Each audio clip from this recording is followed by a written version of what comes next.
Good day, nerds. Welcome to the Multiverse of Entertainment podcast. This is the podcast where we dive into the world of TV and movies and we see what is the good, the bad, the damn right ugly. My name is James. Welcome to the podcast, or welcome to the show. And this week, we are changing it up a bit. It's been a while. It's been 2 weeks since we were here. We changed it up a little bit. And originally we were going to do Goosebumps, but I've decided to take a different route and push Goosebumps back a couple of weeks. And I was like, do you know what? Let's do a show that will be fun and energetic. Not to say that the other shows have been fun or anything, but after a 2-week break, I was like, do you know what? Let's see what we can do. Let's change it up a bit. And as you can tell by the intro of this, I've picked a really, really good one this week. This is going to bring back a lot of memories for a lot of people, especially growing up in the 90s. We are talking the Spider-Man animated series from the 1990s. This is the one that everybody grew up with. And it's a bit of a nostalgia trip. I've been watching it for the last couple of weeks, and I forgot how good. I didn't forget how good this show was, but I realized how good this show was, and it's even better. It still holds up today. So we were talking about that. But if you'd like me to, if you don't mind me taking a couple of minutes of your time to explain why there wasn't an episode last week. I was burnt out. I was totally burnt out by making videos, making podcasts and stuff like that. I just needed to take a week off just to recharge. It doesn't help the fact that at the moment I'm currently working night shifts, and for those of you who have worked night shifts previously, you guys know that working nights is probably one of the unsociable times to work, and especially when you work 8-hour shifts 5 days a week with 2 days off in between. It's a heavy slog. You spend most of your day sleeping, and you're pretty much sleeping throughout the day and then waking up in the night, going to work, staying up for a couple of hours, and then going to sleep again. So that's what's been happening. But I was just burnt out, totally burnt out. And now, today, I was determined to bring an episode out for Monday, get back on the horse, as it will. And do you know what? I'm glad I've come back now. So thank you all for being patient. Thank you all for the message. I did ping a message out last week saying there wasn't going to be an episode, and I've had comments, wishing me make sure I was okay and making sure everything was all right. Yeah, I'm good. I'm all good, just burnt out. So thank you guys so much. I do appreciate that. With that being said, let's get on with the episode. This is episode 32, and we're talking Spider-Man, the animated series, which first released on Fox Kids Network back in the day. Who remembers that? November 19th, 1994, and ended January 31st, 1998. Let's go.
Wow, that does bring back some nostalgia, doesn't it? All these sound effects, all the music. Usually I just would cut them off after like 20, 30 seconds. Um, but because this show is so nostalgic, um, I was like, I I, I must um play this. I must play this all. So if I get pinged for it, it's worth it. Um Spider-Man, the animated series from 1994. This show sums up my childhood. If ever, if everybody who knows me knows, Spider-Man is my one of my favorite characters of all time, and this was the show that made me go, "Wow, I love Spider-Man. This is why I love Spider-Man." And the show is so good. It's animated style. It's what one of the it was one of those animated series where there was multiple of them. You had this grew up in the 90s. You had a multitude of Marvel cartoons. Spider-Man was one of them. You also had the X-Men animated series. You also had the Fantastic Four, Iron Man, trying to think of the others. The Incredible Hulk, Silver Surfer. Um, did I say Fantastic Four? I'm gonna say Fantastic Four anyway. Um, you know, these shows were adapted from the comic books, uh, brought out to live to like animated form. Yes, previously we did have two other Spider-Man animated series. We had the original 1960s Spider-Man animated show, which had that, famous Spider-Man does whatever a spider can theme. Classic, iconic. And then you had Spider-Man and his amazing friends, which had Spider-Man team up with Iceman and Firestar. Another great cartoon as well. Also, that cartoon, fun fact, brought the X-Men into animation, into the animation world for the first time. Not many people know this. If you want to know, it's on Disney Plus right now. All the classic Spider-Man shows are on there now. And then you had this one as well, which is pretty fucking amazing. Let's be honest. All right. It I know everyone's talking about the MCU right now and saying everyone's burnt out by superhero films, which I kind of agree. I'm a huge Marvel fan. I have liked pretty much everything that the MCU has brought out, except for a couple of things, which is it's my personal preference, and there's nothing wrong with that. Um, but yeah, superhero films at the moment are very there's a lot of them right now, and some of it's to do with Marvel's doing, but also as well, you're following when you're following from like a movie like Endgame and then going into a new saga with some legacy characters and trying to establish new characters as well as establishing a fucking huge storyline like the multiverse and leading up to Secret War. There's a lot of stuff to get through in 10 years, you know? And we may never know, like, these phases, it does seem like these phases have, like, been one after the other. But if you think about it, when did Endgame come out? Was about 2018, 2019. So if you think from 2019, from 2021 onwards, you've had like constant Marvel stuff for about 2 to 3 years now, unrelenting, as it is. And we are getting a breakthrough, which is really good. But I digress. That's a story for another. But in the 90s, you had a lot of what I'm trying to say is, in the 90s, the early 90s, you had an array of Marvel cartoon shows that we didn't even think twice was too overpowering and too over the top. Marvel's the shit, man.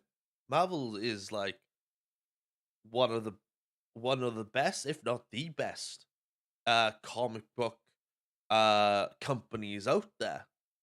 You know, I do like DC. No, before everyone says, "Oh, you should know DC," I like DC. I grew up. My dad had like 23 large boxes of comic books, ranging from DC to Dark Horse, Marvel. Back in the day, and I used to read them as a kid. But I find I have more established feelings towards Marvel because Marvel was one of the first things I read and one of the first things I saw. Yes, we are going to be doing a Batman animated series um po- podcast episode in the near future. That is coming. I can't wait to talk about that. And then leading on from after I've spoken about that show, I'm going to be talking about the first Batman movie, the animated Batman movie, the Mask of the Phantasm. Straight after that, there's going to be one after the other. But fair play to myself, because I know a lot of people who knew I was going to do a podcast about TVs and movies thought I was initially going to do Marvel straight off. 32 episodes deep, and we're now talking about our first Marvel like topic, which for me, pat on my shoulder and kind of like saying, everyone, I told you that it wasn't just going to be Marvel heavy. We've had a good range of episodes. Check them out in the archives right now. But if I was going to talk about something Marvel, it was going to be this. I think this was the first. It was a toss up between this show and the X-Men animated series. But I feel like I have more ties to this show than the X-Men animated series, which is a big take. I love the X-Men. Can't fucking wait to see Wolverine in live action in that yellow costume. I cannot wait next year. But Spider-Man is my go-to guy. Hence why Spidey is the mascot of the show. I've got a plushie right here. If you've seen me on streams, seen me on TikTok lives, you'll see me with a Spider-Man plushie. He's my guy. Second behind Captain America. But this show had, for me, this show had it all, and I don't really know where to start this, because Marvel, this show is so iconic. There's a lot of good points about this show. There are some filler episodes. I will admit there are some filler episodes, but just to break it down, Spider-Man, also known the Spider-Man animated series for short, is an American superhero animated TV show based on the Marvel comic superhero with the same name. The series aired on Fox Kids from November 19th, 1994 to January 31st, 1998, for a total of 5 seasons compressed of 65 episodes, and ran reruns on Toon Disney's Jetix block and Disney XD. The series was produced by Marvel Film Animation and animated by Tokyo Movie Shinja. I hope I said that right. This series is widely regarded as one of the greatest animated comic book adaptations of all time, which is very fucking true. I mean, I've never heard anybody say a bad thing about the show. But I'm pretty sure there are people out there. If you do, leave a comment down below. Let me know.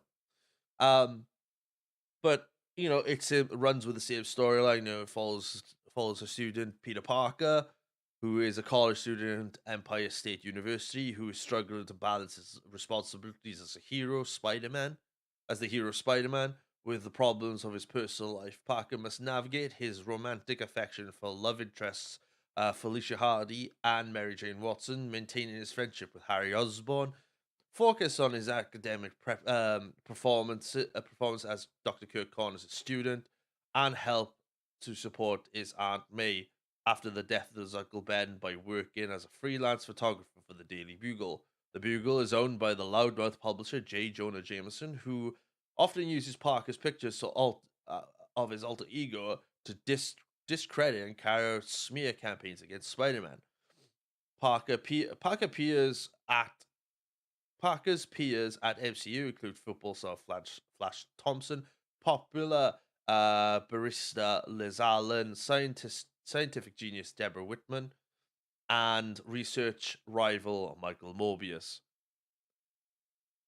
As Spider-Man, Peter Parker's faced various supervillains that threaten New York City, include criminal masterminds such as the Kingpin, Hobgoblin, scientific mishaps like Dr. Octavius slash Dr. Octopus, the Green Goblin, and alien symbiotes Venom and Carnage. The Spider-Man is occasionally aided by in his fight against crimes by other superheroes, including the X-Men, the Punisher, Blade, Doctor Strange, Daredevil, Iron Man, Captain America, and the Fantastic Four. This show, that's just like the synopsis of it, right? It's all on Wikipedia. This is where I get my information from, and that's where it comes from verbatim, right? And that's literally down to a T what this show is all about, you know. And the show of it, the story of, you know, this version of Peter Parker, of him trying to be Spider-Man, but then he's also conflicted on being Spider-Man because he wants things to go right in his personal life, but then he can't. Um, but then he's struggling to do that as Peter Parker and Spider-Man. So there's a lot of occasions here where he is like, "No, I'm done. I don't want to be Spider-Man anymore." And then as he tries to not become Spider-Man, the more he tries to, sorry, I punched the microphone. The more he doesn't want to become Spider-Man, and the more things happen, he has to assume that responsibility. Hence why his uncle Ben always told him, with great power becomes great responsibility, because he knows he has a great responsibility as a superhero to make sure that not only his family and friends are safe, but also the citizens of New York. It's kind of like an unwritten rule. Um, there's so much love, not just for. There's not a lot of there's not only so much love for Spider-Man and Peter Parker themselves as a character, but all the characters in here have love and support of fans, because everybody, with every and great superhero, there's always great villains, and Spider-Man has a great deal of villains in this show. You know, you got Kingpin, you got Hobgoblin, Doctor Octopus, Scorpion, Rhino, Shocker, Green Goblin, Venom, Carnage, Craven the Hunter, you know, Michael Morbius as well, the Vulture, Tombstone, Hammerhead, Spider Carnage as well. Oh, fuck me, Spider Carnage as well, you know. And then you've also got, you know, other characters coming in like Madden Web.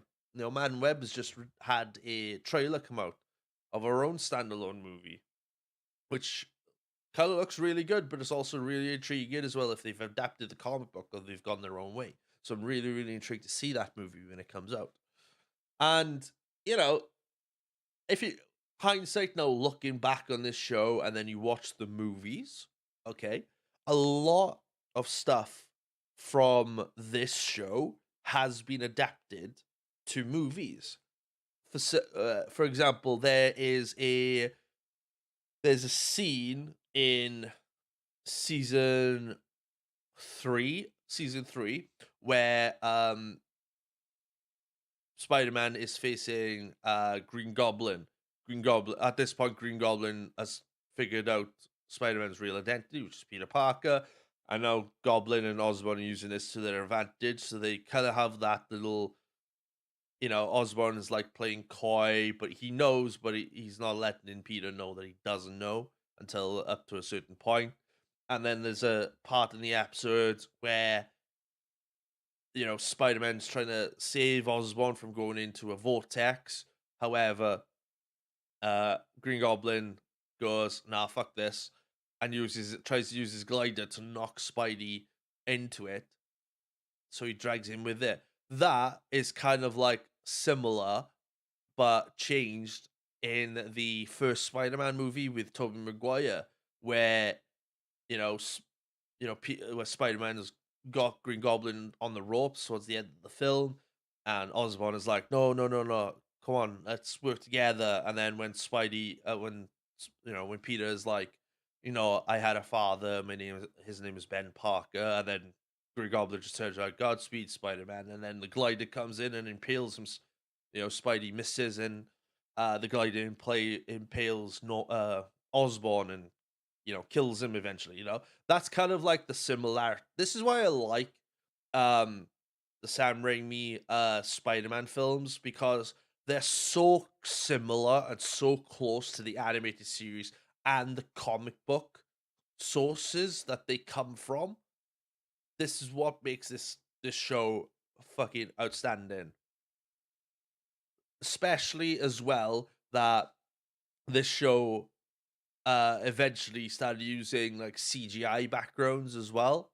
Because there's some where it's animated coloring, normal animated, but then for a certain sequence, it'll automatically go from animation to like CGI effect. So you got some of that as well, which is really, really fucking cool. We'll go to the episodes. Okay, so we'll go to the episodes, like the season. So there's 5 seasons. I was trying to think what we were going to talk about next.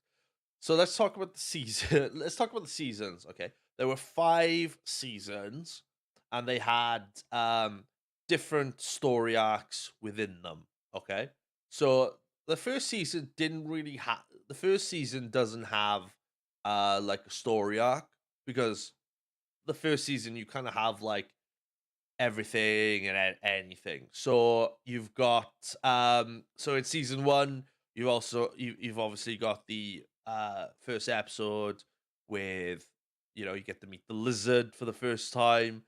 Then you got 2 episodes of the Spider Slayer, which is a great fucking episode, by the way. You got Mysterio's first appearance, you got Doc Ock's first appearance as well.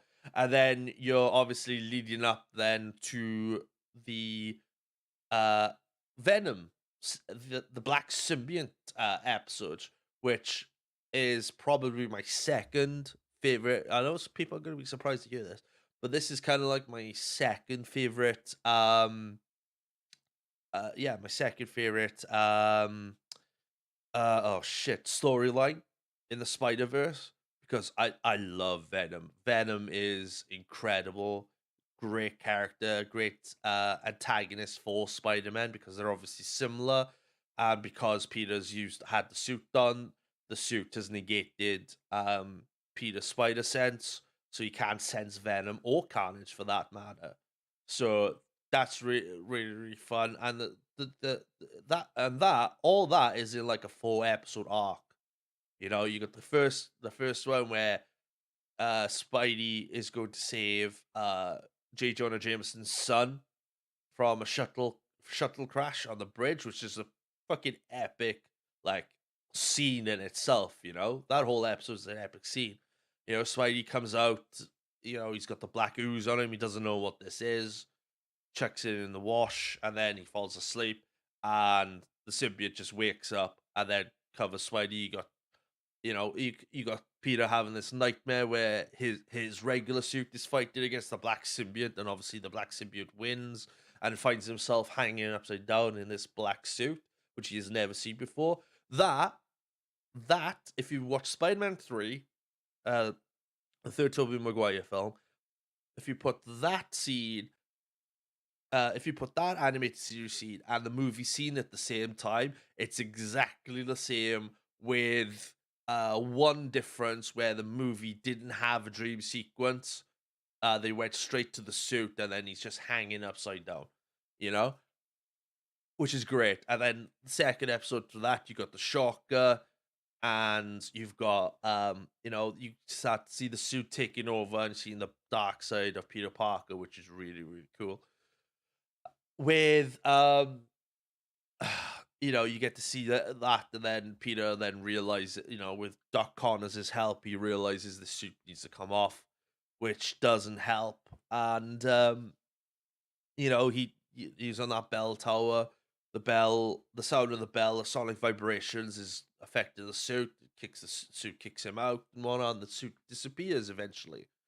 You know, and this is the series as well. We get to introduce Eddie Brock as well, and then as Peter's trying to run away, the black suit is dripping on Eddie, and then Eddie becomes Venom again in this dramatic scene, and then you've got and then you've got the Venom episode. Then, you know, the 4 episodes, those 4 episodes in that story is fucking one of the best written TV.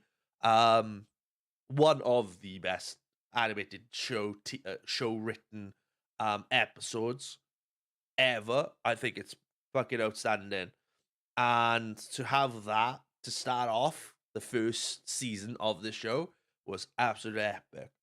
And then you've also got, and in the other seasons, you've got, season 5 is a mixture of, you got one episode starting off, and then you've got the Six Forgotten Warriors, the Return of Hydra Man. You've also got the Secret Wars episode, which is a 3 episode arc, and then you've got the Spider Wars as well, which is a 2 episode arc to finish the series off, which is great. Then you got Partners in Danger, which is the introduction of the Black Cat as well. The Felicia Hardy storyline, which is another good one. The Sins of the Father is a good one as well, because that's the introduction of the Green Goblin. And that whole story arc is similar to the first movie as well, which is even better. And then season 2 for me is probably one of my favorites, just because of the story arc for it, which is the Neogenic Nightmare. And if you don't know what the Neogenic Nightmare is, Spider-Man 2, the second Spider-Man movie, did something similar in this, except one thing. Um, During this season, Spider-Man loses his powers. He's starting to lose his powers slowly. You can't figure out why. In the movie, I think it's due to like stress and whatnot of this, and they in the second Spider-Man movie, he eventually does get it back in, because in the second one, it's like he kind of loses confidence in himself and whatnot, and he doesn't know what to do. But in this one, he does lose his powers in the same way. However, he realizes that a mutation due to the spider's bite.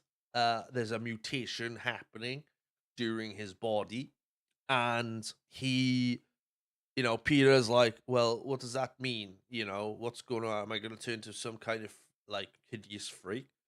And Connor's like, "I don't know." So, you know, Peter's obviously worried, so he decides to find help from someone who knows about genetic mutations or mutations in itself, which is Charles Xavier. This is where the crossover with the X-Men animated series comes in.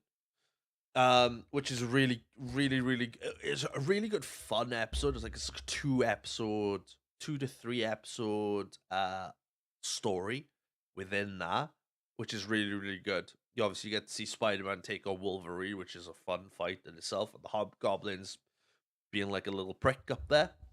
Um, and then as the story gets on, you know, Spidey's experiencing some pain. He's grabbing his sides, and it feels like something's trying to get out of his sides, and he doesn't know what it is. So he looks for Dr. Crawford, who he helped to sort out Craven the Hunter during his stint in the first season. So she finds a serum, like, this could help, and she's like, "Don't take it because I still need to test it." But Spidey's so impatient; he doesn't want to. He's so worried that he doesn't want to turn into like a freak. His words. He He takes it anyway, but as he's taking it, Dr. Crawford realizes no, the serum she's given him is going to accelerate there, and it becomes this like, oh, I don't know how many episodes, like an 8, 9 episode arc. There's quite a few episodes in this story arc because there's so much going on. Peter's in his house, he's taking the serum, but then he's in excruciating pain. The music, the dramatic music in the background, and then all of a sudden he grows 2 extra pair of arms. So now he's like, he's this audible scream of no, because he's become something that he didn't want to become, and he's walking around like these 4 arms, so he doesn't really know what to do. Mind you, while this is going on, Michael Morbius is has just become the vampire that we all know and love. So while he's doing that, second plasma are people, Spidey's getting the blame for it. And then when people see Spidey, Spidey's like got f- like 2 extra pair of arms, and they're all like, "What's happened? He's just grown like 6 arms, so now he is like a spider." And this is where um the Punisher is introduced into it, which is who is a great character in this, and yeah, I mean, and then the whole story, like, then Punisher's trying to kill Spidey in a way, and it goes into this really really cool scene where you know the Punisher has like knocked him down off the ground through this factory, but Peter is like Peter at this point now is growing, is the pain, the mutation is like starting to take over now, and then all of a sudden his he's in this box factory. He's trying to stay out of the way, but then all of a sudden he looks at his hands, puts his hands up, and then his hands slowly turn into like a freakishly this freak hairy creature, and then it's just this huge dramatic like the music and the mutation. You don't see the mutation. The only part of the mutation you see is his hands turning, and then you just see his silhouette and his body burst out of his costume, and then the Punisher finds it. Punisher finds him, but then he realizes, wait, this is not the Punisher. Sees him, and it's like, oh my god, uh, this is Spider Man, but it's not Spider. But it's Spider Man, but it's not Spider Man. And this is the first introduction of the Man Spider, and this whole story arc of the Man Spider is one of my favorite. Lead it from the first episode to the last episode of this series is freaking phenomenal. It's smartly written. As a kid, the Man Spider mutation freaked me out as a kid. It really, really did because because I got scared for a while of like touching spiders just in case that would happen, and it's funny because you look at it, you're like 4 5 years old when this first came out, and you're like, I don't know what to think, I don't know what to do, and I loved it. The neogenic nightmares, absolutely amazing, and it was a lot of fun. A lot of fun. Um, but yeah, really, really good. Now let's talk about the cast and the characters. I've gone through some of them already. Peter Parker, Mary Jane. You've got J. Jonah Jameson, Kingpin, Aunt May, Robbie, Kirk Connors, Felicia, Harry, Norman, Alistair Smythe as well. You've got Doc Octavius as well, Shocker, Chameleon, Man Spider, Eddie Brock, Venom, Anna Watson, Herbert Landon as well. You've also got Hobgoblin, Red Skull, and Madam Web as well. So this is how great this show is. Okay, I'm just gonna run through. Okay, the names. of the voice actors of this show. Okay, so you've got Christopher Daniel Barnes, who voices Spider Man. You've got I'm never gonna say this. I'm gonna butcher this name. I know why, but it's Saratoga Ballantyne. Saratoga Ballantyne, who voices Mary Jane Watson. We've got the incredible Edward Asner, who voices J. Jonah Jameson. Uh, Rusk Lee Brown, King voices Kingpin. Linda Gray. So I didn't know this, but May Parker gets two voice actors in this show. Linda Gray voices Aunt May through seasons 1 to 3, and Julie Bennett voices Aunt May through season 4 and 5. I didn't even know her voice changed. I don't think you don't even notice it. Um, you've got Rodney Salisbury, who plays Robbie, Joseph Robinson. You've also got Joseph Campanella, who plays Dr. Kirk Connors. Jennifer Hale voices Felicia Hardy. Gary oh God, trying to say this name now.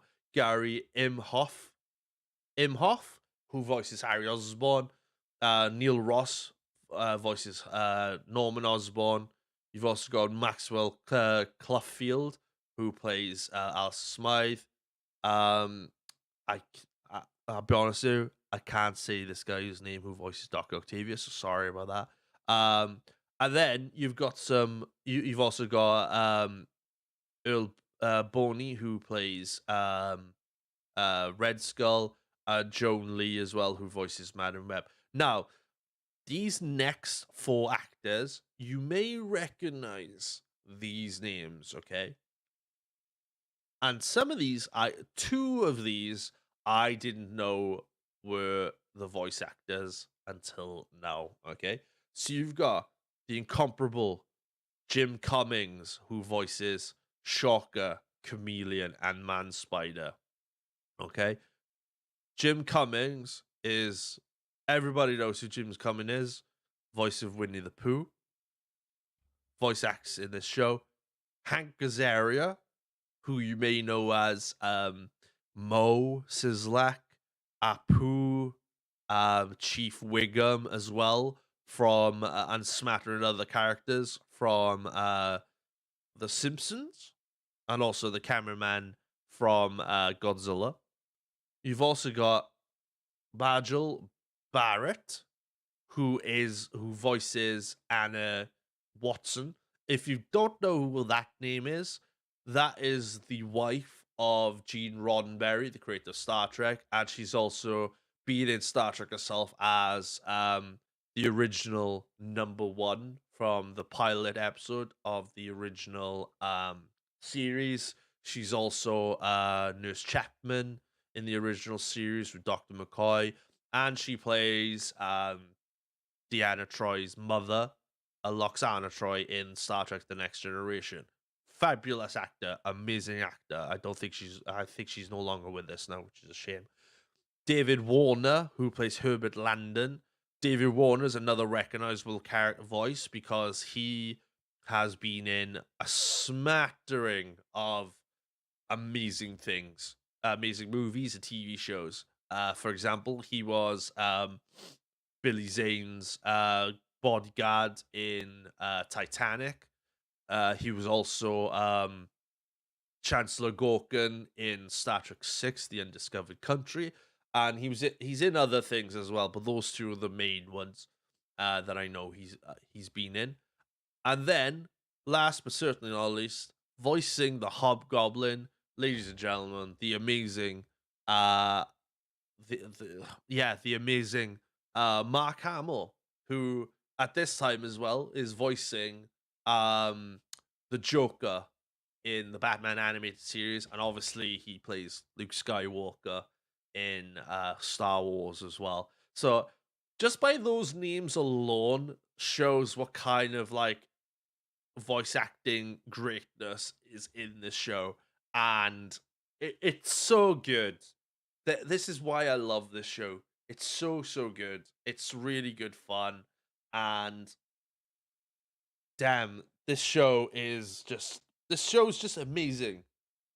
Not only that, you got the music is incredible as well, and with the voice acting, the music, the animation style, and just put it all together, it's one big pile of greatness. And I love this show so much. This is my childhood. I can watch it now, and oh, I would love I would love them to I would love them to. I know there are other Spider-Man animated series out at the moment, which I haven't seen yet, but I am going to check them out and then one day review them on the podcast. But this sh- this show is iconic, and I think it's one of the best ones. I'm glad they're not making like a sequel series like they're doing at the like what Marvel are doing at the moment with the X-Men animated series. Obviously, we're getting X-Men 97 soon, but I'm glad that Spider-Man is I'm glad Spider-Man is going to be Spider-Man. This show is going to be marked down as one of the iconic shows of all time, and I cannot wait to I cannot wait to watch the rest of this. This is really good. If you haven't seen it yet, guys, check it out. It's on Disney Plus right now. It's so good. Just check it out. And the iconic, like the theme song is so iconic as well. It's that iconic. It's really good. Um See, selfishly, if I give score out of 10, I want to give it a 10, but then do I give it a 10 just for the fact the nostalgia ties? It's got everything that do I screw it. It's my show. I could do whatever the fuck I want. I'm giving this a 10 out of 10. This show is amazing. I said earlier I wasn't going to give it a perfect 10, but fuck it, I'm giving it a perfect 10. Just by talking about it, just by watching it, how good it is, how much I enjoy it. It's a 10. Go watch it. 5 seasons on Disney Plus right now. Check it out right now. You don't want to miss it. Honest to God, you don't want to miss it. All right. Uh so with that said, we're gonna get out of here now, gonna do the outro, listen to some music, and then we'll finish this episode off. See you in a bit. Hope you enjoyed.